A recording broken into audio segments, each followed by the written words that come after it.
Session ಅಥವಾ ಅಧಿವೇಶನ ಶುರು ಆಯ್ತು ಅಂದ್ರೆ ಸಾಕು, ಅವ್ರು ಹೇಳಿದನ್ನ ಇವ್ರು ಕೇಳಲ್ಲ, ಇವ್ರು ಹೇಳಿದನ್ನ ಅವ್ರು ಒಪ್ಕೊಳ್ಳಲ್ಲ, ಬರೀ ಜಗಳ, ಸದನದ ಬಾವಿಗಿಳಿದು ಗಲಾಟೆ ಮಾಡಿದ್ರು, ಬರೀ ಇದನ್ನೇ ನೋಡ್ತಾ ಇದ್ವಿ ಅಲ್ವಾ. ಇವತ್ತು D K Shivakumar and team, ಅಂದರೆ ಡಿ ಕೆ ಶಿವಕುಮಾರ್ ಅವರು ಟೀಮ್ ಕರ್ನಾಟಕದ ಪಾಠ ಮಾಡಿದ್ದಾರೆ. ವಿಧಾನ ಪರಿಷತ್ನಲ್ಲಿ ಇವತ್ತು ಮಾತಾಡ್ತಾ ಇದ್ರು ಡಿ ಕೆ ಶಿವಕುಮಾರ್. CM ಆದಮೇಲೆ ಎಲ್ಲರನ್ನೂ ಒಟ್ಟಿಗೆ ತೆಗೆದುಕೊಂಡು ಹೋಗುವ ಮಂತ್ರವನ್ನು ಪಠಿಸ್ತಾ ಇದ್ದಾರೆ. ಆಡಳಿತ ಪಕ್ಷ ಹಾಗೂ ವಿಪಕ್ಷ ಟೀಮ್ ಕರ್ನಾಟಕದಂತೆ ಕೆಲಸ ಮಾಡಬೇಕು, ಬಲಿಷ್ಠ ಕರ್ನಾಟಕ ಆಗಬೇಕು, ಅದ್ರ ಮುಖಾಂತರ ಬಲಿಷ್ಠ ಭಾರತ ಕಟ್ಟೋಣ ಅಂತ ಬಹಳ ಅತ್ಯದ್ಭುತ ಮಾತುಗಳನ್ನು ಆಡಿದ್ದಾರೆ. ನನಗೆ ಆಡಳಿತ ಪ್ರತಿಪಕ್ಷ ಇದು ಯಾವುದೇ ರೀತಿಯ ತಾರತಮ್ಯ ಇಲ್ಲ, ಹಿಂದೆ ಏನಾಗಿದೆಯೋ ಅದು ನನಗೆ ಬೇಡ, ಮುಂದೆ ಏನಾಗಬೇಕೋ ಅದನ್ನು ಒಟ್ಟಿಗೆ ಸೇರ್ ಮಾಡೋಣ, ನನಗೆ ಪ್ರಹ್ಲಾದ್ ಜೋಶಿಯೂ ಬೇಕು. ಈ ಕಡೆ ಇಂಟ್ರೆಸ್ಟಿಂಗ್ ಏನು ಅಂದರೆ HD ಕುಮಾರಸ್ವಾಮಿ ಅವರ ಜೊತೆಗೂ ಕೆಲಸ ಮಾಡೋಕೆ ನಾನು ರೆಡಿ ಅಂತ ಕುಮಾರಸ್ವಾಮಿ ಅವರ ಹೆಸರನ್ನು ಪ್ರಸ್ತಾಪ ಮಾಡಿದ್ದಾರೆ. ಎಲ್ಲರೂ ಬೇಕು ನನಗೆ, ಒಗ್ಗಟ್ಟಿನಿಂದ ಕರ್ನಾಟಕ ಕಟ್ಟೋಣ, ಆ ಮೂಲಕ ಬಲಿಷ್ಠ ಭಾರತ ನಿರ್ಮಿಸೋಣ ಅಂತ ಮಾತಾಡಿದ್ದಾರೆ. ಪ್ರತಿ ಬಾರಿ ಹಂಗೆ ನಾನು ಕೂಡ ಹೊಸ ಆಲೋಚನೆ, ಹೊಸ ಭರವಸೆ, ಹೊಸ ನಂಬಿಕೆಯೊಂದಿಗೆ CM ಆಗಿದ್ದೀನಿ. ಇದು ಟೀಮ್ ಕರ್ನಾಟಕ. ಇಡೀ ರಾಜ್ಯದ ಶಾಸಕರು, ವಿರೋಧ ಪಕ್ಷದ ನಾಯಕರು ಮತ್ತು ಎಲ್ಲ ಶಾಸಕರನ್ನ ವಿಶ್ವಾಸಕ್ಕೆ ತಗೊಂಡು ರಾಜಕಾರಣವನ್ನು ರಾಜ್ಯದ ಜನತೆಯ ಅಭಿವೃದ್ಧಿಗೋಸ್ಕರ ಮಾಡ್ತೀವಿ ಅಂದರು. ಎಲೆಕ್ಷನ್ ಬಂದಾಗ ಪ್ರಜಾಪ್ರಭುತ್ವ ವ್ಯವಸ್ಥೆಯಲ್ಲಿ ಜನತೆಯ ತೀರ್ಪಿಗೆ ತಲೆಬಾಗೋಣ, ಆದರೆ ಇದು ನನಗೆ ಸಿಕ್ಕಿರುವ ಮುಖ್ಯಮಂತ್ರಿ ಅವಕಾಶದಲ್ಲಿ 224 ಶಾಸಕರ ಜೊತೆಗೆ ಕೆಲಸ ಮಾಡೋಕೆ ನಾನು ಇಚ್ಛೆ ಪಡ್ತೀನಿ, ನನಗೆಲ್ಲ ಪಕ್ಷದ ಶಾಸಕರು ಒಂದೇ ಅಂತ ಹೇಳಿಬಿಟ್ರು. ಬಹಳ ಆಶ್ಚರ್ಯ ಆಗಿಬಿಡ್ತು ಡಿ ಕೆ ಶಿವಕುಮಾರ್ ಅವರ ಹಿಂಗೆ ಮಾತಾಡ್ತಾ ಇರೋದು ಅಂತ.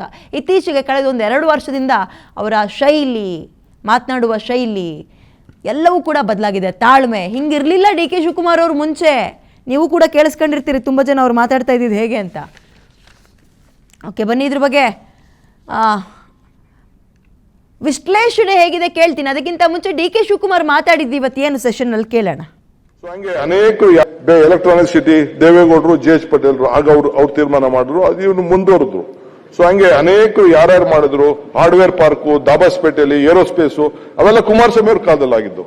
ತಿರ್ಗಾ ಯಡಿಯೂರಪ್ಪನವ್ರ ಕಾಲದಲ್ಲಿ ಹೈಟೆಕ್, ಡಿಫೆನ್ಸು, ದಾಬಾಸ್ಪೇಟೆ, ಆರ್ವಳ್ಳಿ ಎಲ್ಲ ಕೂಡ ಯಡಿಯೂರಪ್ಪನವ್ರ ಕಾಲದಲ್ಲಿ ಆಯ್ತು. ಅವರೆಲ್ಲ ಮಾಡೋದಕ್ಕೆ ಚೀಫ್ ಮಿನಿಸ್ಟರ್ ಆಗಿ ಈಗ ಒಂದಷ್ಟು ಹೊರಗಡೆ ಶಿಫ್ಟ್ ಆಗ್ತಾ ಇದೆ. ಅದನ್ನ ನಾವೇನು ಮಾಡ್ಬೇಕು, ಜನ ಎಲ್ಲಿರ್ಬೇಕು? ಇವತ್ತು ಏನೇನಾಗಿದೆ, ಯಾರು ಕೂಡ ಈಗ ಸಂಬಳಗಳು ಏನೋ ಸ್ವಲ್ಪ ಜಾಸ್ತಿ ಆಗ್ತಾ ಇರ್ಬೋದು, ಬಟ್ ಎಂಪ್ಲಾಯ್ಮೆಂಟ್ ಬೆಲೆಗಳೆಲ್ಲ ಗಗನಕ್ಕೆ ಹೋಗ್ತಾ ಇದೆ, ಆದಾಯ ಎಲ್ಲ ಪಾತಾಳಕ್ಕೆ ಹೋಗ್ತಾ ಇದೆ. ಈ ವಾರ ಆಗೋದ್ಮೇಲೆ ಪೆಟ್ರೋಲ್ ಬಂಕ್ ಪಾಪ ಪ್ರೈಮ್ ಮಿನಿಸ್ಟರ್ ಕೂಡ ರಿಕ್ವೆಸ್ಟ್ ಮಾಡ್ಕೊಂಡ್ರು. ಇವತ್ತು ಹೊಸ ಸರ್ಕಾರ ಬಂದಿರಬಹುದು, ಇದು ಮುಂದುವರೆದಂತ ಒಂದು ಸರ್ಕಾರ. ಹೊಸ ಆಲೋಚನೆಗಳು ಖಂಡಿತ ಪ್ರತಿ ವ್ಯಕ್ತಿಗೂ ಕೂಡ ಇರ್ತದೆ. ಹೊಸ ಆಲೋಚನೆ, ಹೊಸ ಭರವಸೆ, ಹೊಸ ನಂಬಿಕೆ, ಇವೆಲ್ಲರೂ ಕೂಡ ನಾವು ಜನರನ್ನ ವಿಶ್ವಾಸಕ್ಕೆ ತೆಗೆದುಕೊಳ್ಬೇಕಾದ್ದು ನಮ್ಮೆಲ್ಲರ ಕರ್ತವ್ಯ.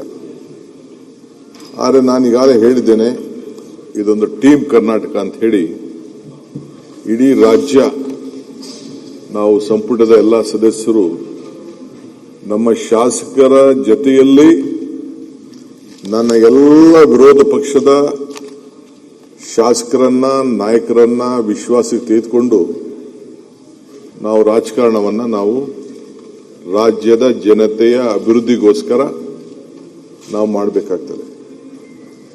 ನಾವು ಚುನಾವಣೆ ಬಂದಾಗ ಬೇಕಾದಷ್ಟು ಜನ ವಿವಿಧ ರೀತಿಯಲ್ಲಿ ತೀರ್ಮಾನ ಬಂದಾಗ ಅದಕ್ಕೆಲ್ಲ ನಾವು ಪ್ರಜಾಪ್ರಭುತ್ವ ವ್ಯವಸ್ಥೆಯಲ್ಲಿ ನಾವೆಲ್ಲ ಒಪ್ಕೊಳ್ಳೋಣ. ಆದರೆ ಇಂದು ನನಗೆ ಸಿಕ್ಕಿರುವಂತ ಈ ಅವಕಾಶದಲ್ಲಿ ನನಗೆ ಇಲ್ಲಿರುವಂತ ಎಲ್ಲ 224 ಶಾಸಕರು ಕೂಡ ಒಂದೇ, ಎಲ್ಲ ಪಕ್ಷದವರು ಒಂದೇ. ನೀವು ಹೆಂಗೆ ಈ ಸ್ಥಾನದಲ್ಲಿ ಒಬ್ಬ ಹಿರಿಯ ಸ್ಥಾನದಲ್ಲಿ ಕೂತ್ಕೊಂಡು ಎಲ್ಲರಿಗೂ ಕೂಡ ನೀವು ಗೌರವನ ಕೊಡಬೇಕೋ, ನಾನು ಈ ಸ್ಥಾನದಲ್ಲಿ ಕೂತ್ಕೊಂಡು ಎಲ್ಲರೂ ಕೂಡ ಒಟ್ಟಿಗೆ ತೆಗೆದುಕೊಂಡು ಹೋಗ್ಬೇಕು ಅನ್ನೋದು ನನ್ನ ಆಸೆ. ಹಿಂದೆ ಇದ್ದೆಲ್ಲ ಮರ್ತು ಬಿಡೋಣ. Let us go is A new plate. ಇಡೀ ವಿಶ್ವ ಓಕೆ, ಇದ್ರ ಬಗ್ಗೆ ಮತ್ತಷ್ಟು ವಿಶ್ಲೇಷಣೆಯನ್ನು ನೀಡೋದಕ್ಕೆ ನಮ್ಮ ಹಿರಿಯ ಪತ್ರಕರ್ತರು ಹೇಮಂತ್ ಶರ್ಮಾ ಲೈವ್ಗೆ ಜಾಯ್ನ್ ಆಗಿದ್ದಾರೆ. Sir, good evening. ನನ್ನ ಧ್ವನಿ ಕೇಳಿಸ್ತದೆ ಅಂತ ಕೇಳ್ತೀನಿ. ನಮಸ್ಕಾರ ವಿದ್ಯಾ ಮಲ್ನಾಡ್ ಮೇಡಮ್. ನಮಸ್ಕಾರ ಸರ್.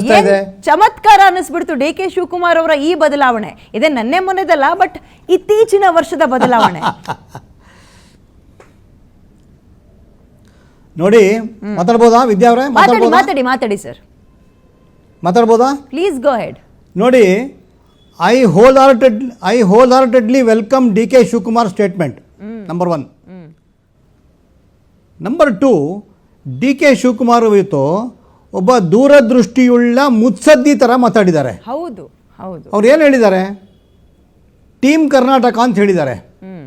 ನನಗೆ ವಿರೋಧ ಪಕ್ಷ, ಆಡಳಿತ ಪಕ್ಷ, 224 ಶಾಸಕರು ಎಲ್ಲರೂ ಒಂದೇ, ನನಗೆ ನಾವು ರಾಜ್ಯವನ್ನು ಮುನ್ನಡೆಸೋಣ ಅಂತ ಹೇಳಿದ್ದಾರೆ. ಭಾಳ ಒಳ್ಳೆ ಸ್ಟೇಟ್ಮೆಂಟ್ ಇದು. It is A very very very welcoming statement ಇದು. ಹೌದು. ಯಾಕೆ ಅಂತಂದರೆ ತುಂಬ ಹಿಂದೆ 2014ರಲ್ಲಿ ಇವರು ಯಾರು ನರೇಂದ್ರ ಮೋದಿ ಅವರು ಪ್ರಧಾನಮಂತ್ರಿ ಆದಾಗ ಒಂದು ಮಾತು ಹೇಳಿದರು ಲೋಕಸಭಾನಲ್ಲಿ. ಏನು ಹೇಳಿದರು? ಸರ್ಕಾರ ನಡೆಸೋಕ್ಕೆ ನನ್ನ ಹತ್ರ ನಂಬರ್ ಇದೆ. ಸರ್ಕಾರ ನಡೆಸೋದಕ್ಕೆ ನನ್ನ ಹತ್ರ ನಂಬರ್ ಇದೆ, ಸರ್ಕಾರ ನಡೆಸ್ತೀನಿ ನಾನು. ಅಲ್ಲ, ಸರ್ಕಾರ ನಡೆಸೋದ್ರ ಜೊತೆಗೆ ನಾನು ದೇಶವನ್ನು ಮುನ್ನಡೆಸಬೇಕು.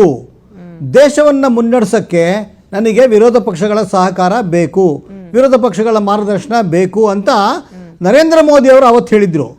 ಅದೇ ಮಾತನ್ನೇ ಆಮೇಲೆ ಅದಕ್ಕೆ ಮುಂಚೆನೇ 2008-2009ರಲ್ಲಿ ಯಡಿಯೂರಪ್ಪನವ್ರು ಹೇಳಿದರು, ಸರ್ಕಾರ ನಡೆಸೋಕ್ಕೆ ನನ್ನ ಹತ್ರ ನಂಬರ್ ಇದೆ, ಆದರೆ ರಾಜ್ಯ ನಡೆಸೋಕ್ಕೆ ನನಗೆ ವಿರೋಧ ಪಕ್ಷಗಳ ಸಹಕಾರ ಬೇಕು ಅಂತ ಹೇಳಿದರು.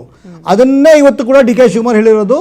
It is a most welcoming statement from D K Shivakumar, who has spoken like a long range vision and statesman. Modi ಸ್ಟ್ರಾಟಜಿಯನ್ನೇ ಬಳಸ್ತಾ ಇದ್ದಾರೆ, ಅನುಸರಿಸ್ತಾ ಇದ್ದಾರೆ ಡಿ ಕೆ ಶಿವಕುಮಾರ್ ಅವರು ಅಂತ. ಮತ್ತೆ ಎಲ್ಲಿ ಸರ್ ಅಧಿಕಾರ ಸಿಗ್ಲಿಲ್ಲ ಅಂದ್ರೆ ಒದ್ದು ತಗೊಳಕ್ಕೂ ಗೊತ್ತು ಅಂದ ಡಿ ಕೆ ಶಿವಕುಮಾರ್ ಎಲ್ಲಿ? ಇವತ್ತು ಮುಖ್ಯಮಂತ್ರಿಗಳಾದ್ಮೇಲೆ ಎಲ್ಲರೂ ಒಗ್ಗಟ್ಟಾಗಿ ಹೋಗೋಣ, ನನಗೆ 224 ಜನವೂ ಒಂದೇ, ಟೀಮ್ ಕರ್ನಾಟಕ ಆಗಿ ಹೋಗೋಣ ಅಂತ ಮಾತಾಡೋ ಮಾತೆಲ್ಲಿ? ನೋಡಿ ನೋಡಿ ನೋಡಿ, ನೀವೊಂದು ಮಾತು ಹೇಳಿದ್ರಿ, ಮೋದಿಯವ್ರನ್ನ ಅನುಸರಿಸ್ತಾ ಇದ್ದಾರ ಅಂತ ಹೇಳ್ಬೋದಾ ಅಂತ ಕೇಳಿದ್ರಿ. You are absolutely right Vidya, you are absolutely right. ಯಾಕೆ ಅಂತಂದರೆ ಮೋದಿ ಅವರು ಪಾರ್ಲಿಮೆಂಟ್ ಎಂಟರ್ ಆದಾಗ ಆ ಪಾರ್ಲಿಮೆಂಟ್ನ ಮೆಟ್ಟಲುಗಳಿಗೆ ತಲೆಬಾಗಿ ನಮಿಸಿ ಹಣೆ ಮುಟ್ಟಿಸಿ ಆಮೇಲೆ ನಮಸ್ಕಾರ ಮಾಡಿ ಒಳಗೆ ಬಂದರು. ಇವತ್ತು ಮುಖ್ಯಮಂತ್ರಿ ಆದ ಮೊದಲನೇ ಅಧಿವೇಶನ ಇವತ್ತು ಇವರು ಯಾರು ಡಿ ಕೆ ಶಿವಕುಮಾರ್ ಅವರು ನಮಸ್ಕಾರ ಮಾಡಿ, ಮೆಟ್ಟಲುಗಳಿಗೆ ನಮಸ್ಕಾರ ಮಾಡಿ ಹಣೆ ಮುಟ್ಟಿಸಿ ಒಳಗೆ ಬಂದಿದ್ದಾರೆ. Number 1. Number 2, team Karnataka, team India. ಅವರು ಟೀಮ್ ಇಂಡಿಯಾ ಅಂತ ಹೇಳಿದ್ರು, ಇವರು ಟೀಮ್ ಕರ್ನಾಟಕ ಅಂತ ಹೇಳಿದ್ರು. ಯಾವುದೇ ರೀತಿಯ ನಾವು ವೈಮನಸ್ಸೆ ಇಟ್ಕೊಳ್ಳೋದು ಬೇಡ. ಒಂದು ಮಾತು ಹೇಳಿದ್ದಾರೆ ಡಿ ಕೆ ಶಿವಕುಮಾರು. ಏನು ಹೇಳಿದ್ರು ಇವತ್ತು? ಪಕ್ಷ ರಾಜಕಾರಣ ಬೇರೆ, ಚುನಾವಣೆ ಟೈಮಲ್ಲಿ ನಾವು ನಮ್ಮ ವಿಚಾರಧಾರೆ ಬೇರೆ, ರಾಜಕೀಯ ವಿಚಾರಧಾರೆ ಬೇರೆ, ವೈಚಾರಿಕ ವಿಚಾರಧಾರೆ ಬೇರೆ. ಹಾಗಾಗಿ ನಾವು ಅವಾಗ ಅದರಲ್ಲೇ ನಾವು ಚುನಾವಣೆ ಟೈಮಲ್ಲಿ ನಾವು ಮಾತಾಡೋಣ. ಅದೇ ಒಂದು ಸರ್ತಿ ಚುನಾವಣೆ ಆಗಿ ಇದು ರಿಸಲ್ಟ್ ಬಂದ ಮೇಲೆ ನಾವು ಒಂದು ತಂಡವಾಗಿ ಕೆಲಸ ಮಾಡೋಣ, ಗುಂಪಲ್ಲ. ಗುಂಪಿಗೂ ಮತ್ತು ತಂಡಕ್ಕೂ ಡಿಫ್ರೆನ್ಸ್ ಇದೆ. Group is different, team is different. We have to function like team India. Absolutely you are right sir. ಕರೆಕ್ಟಾ? ಟೀಮ್ ಕರ್ನಾಟಕ. ಹಾಗಾಗಿ ಎಕ್ಸಾಕ್ಟ್ಲಿ ಗುಂಪು ಅಂದರೆ it has got a negative connotation, team ಅಂದರೆ it has got a positive connotation. ಹಾಗಾಗಿ ಈ ಹಿನ್ನೆಲೆಯಲ್ಲಿ D K Shivakumar ಮಾಡಿರೋ statement I wholeheartedly welcome and I support it to the core. Anyway, thank you so much sir. ಬಹಳ ಅತ್ಯದ್ಭುತ ಕ್ಷಣಗಳಿಗೆ ಇವತ್ತು D K Shivakumar ಮಾತಾಡಿದ ಚಿತ್ರಣ ಸಾಕ್ಷಿ ಆಯಿತು. ಥ್ಯಾಂಕ್ ಯು ಇಷ್ಟೊತ್ತು PNS ವಿಸ್ತಾರ ಜೊತೆ ಮಾತಾಡಿದ್ದಕ್ಕೆ. ಮತ್ತೆ ನಾಳೆ ಸಿಗೋಣ 6 ರಿಂದ 7 ಏನ್ರಿ ಸಮಾಚಾರದಲ್ಲಿ. ನೋಡ್ತಾರೆ PNS ವಿಸ್ತಾರ, ಇದು ನೇರ, ನಿಖರ ಮತ್ತು ಜನಪರ. Thank you.